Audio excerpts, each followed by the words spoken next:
Okay, good morning, everyone. So I'm the CEO and founder of Webcertain, which wasn't founded in 1990, as some of you heard a bit earlier this morning, but 97. But nonetheless, I've been in the game rather a long time. So I always have the privilege, or not always, but very often have the privilege of talking to you about my favorite topic, which is geo-targeting. Sometimes I think that's a bit of a curse, because we can get deep into the weeds on hreflang and get lost for hours, and sometimes people never come back from that. So I'm trying to, in my presentation today, to make things simpler and at the same time handle the complexities, which is not easy. John Muller is on record, John Muller from Google, is on record as saying that hreflang is the most complicated part of SEO of all. But there we go.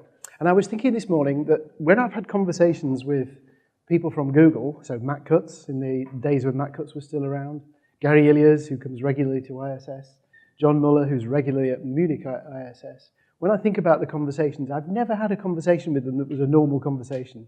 It's always been about geo-targeting, and always about a problem, and how to get around the problem. Anyway, it doesn't get any easier, it gets more complicated, it's changing all the time. So let me give you a sort of a summary. Just so that you know who I am, I'm British, but I now live in Sitges. Anybody here know Sitges? Anybody been on a beach in Sitges? Anybody not been on a beach in Sitges? It's time you did. Somebody was saying last night, I think it was Jesus, was saying, he doesn't like, Jesus, yes. He said he doesn't like Sitges because the beaches are too small. We're going to change his mind on that one for sure. Anyway, thank you, Jesus, by the way, for the presentation. It was an excellent presentation, and I felt your pain. The question I wanted to ask you was, where are you going on holiday when you eventually go? But there we go. So, I'm married to an Austrian woman, and we have 2 children who go to Catalan school. So we're a little bit mixed up about who we are nationally, but never mind, so is the UK, so we're in keeping with the whole nation.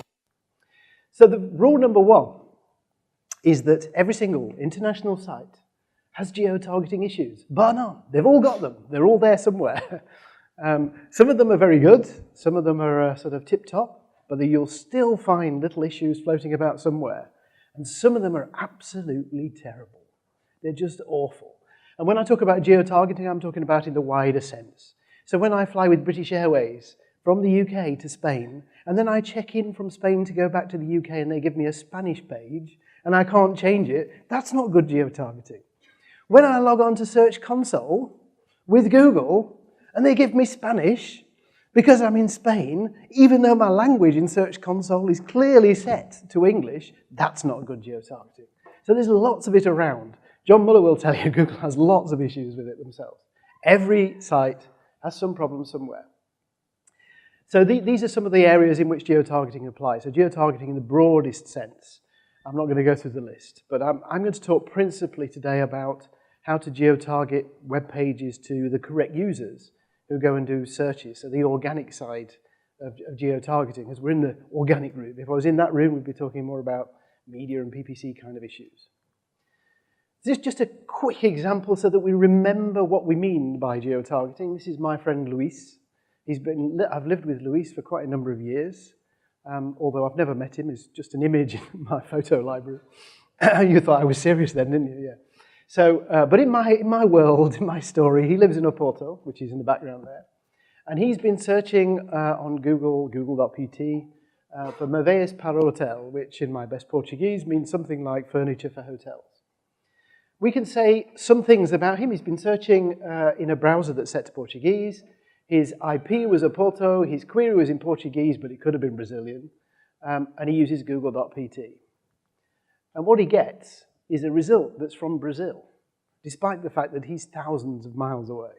So this isn't a good result, especially as this company here doesn't deliver to Oporto. And even if they did, they'd want to charge him in dollars, which is not really great for him. And he doesn't understand the price in dollars anyway. Looks very cheap. Well, looks very expensive, actually, but it's cheaper. Anyway. So, oh yes, one thing I was going to say about this is that I've been using this example for many years, and I actually kept the example going.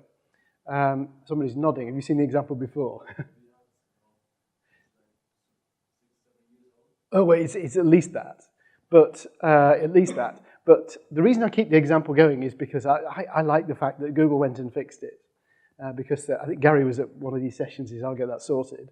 So it got fixed, and so then there was no longer this particular problem with this one query.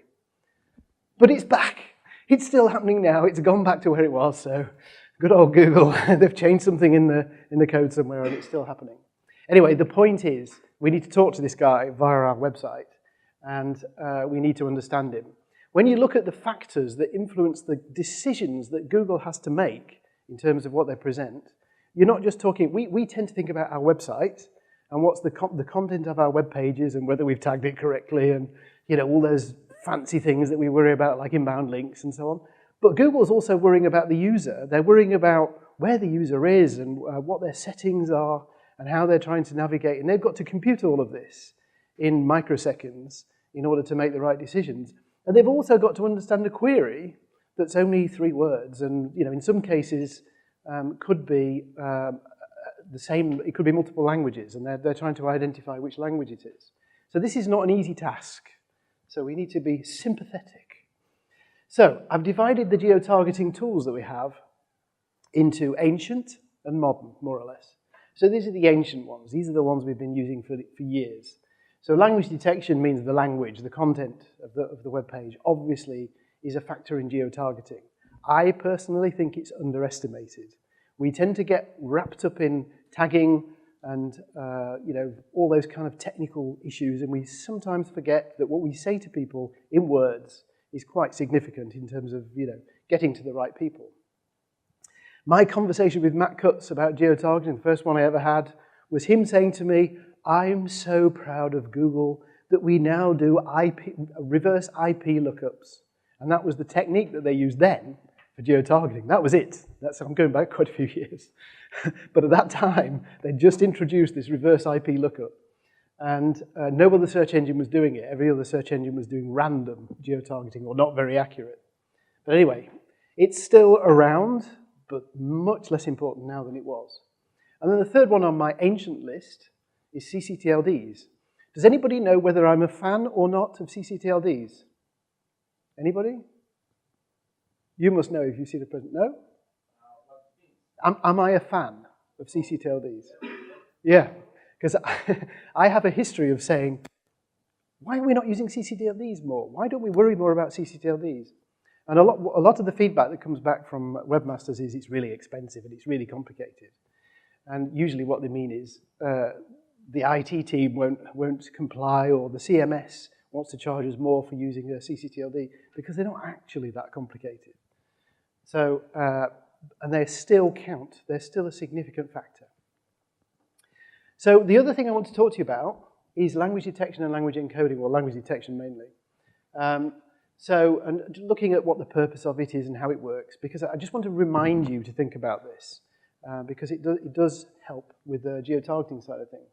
So language detection used to be done in the olden days by a company called Rosetta in Boston. You've heard of them from a language teaching point of view, but they used to supply the technology to Google, to MSN, to just about every search engine on the planet for geotargeting. It was, for language detection.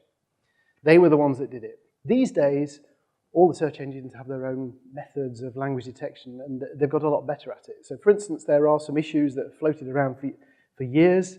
Google struggled for many, many years to decide whether a set of results should be, or a query was in Norwegian or Danish. They really struggled with that for a long time, and they used to give mixed results. Whether you went to Denmark or Norway, you'd get a bit of both. And that's because those languages are very, very difficult to detect between, to decide which one is which. But what the search engines are using are things like characters. So some languages are pretty quick and easy to determine which language they are using the characters. And these are some examples. If you can't use that, then you look at patterns of words. So for instance, the one at the top, Polish. Polish has a lot of those weird characters.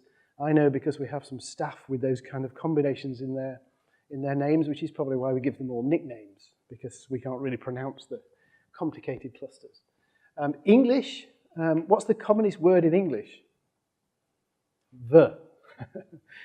It's one of those words that just is on every web page that's in English. There's a the somewhere. So it's not that difficult to pick that out and decide this is English. And anyway, when the language default fails, it's going to say it's English by default. That's the way that generally, certainly with Google, it works. Then we've got other languages that have certain characters, and we can generally pick out what the languages are.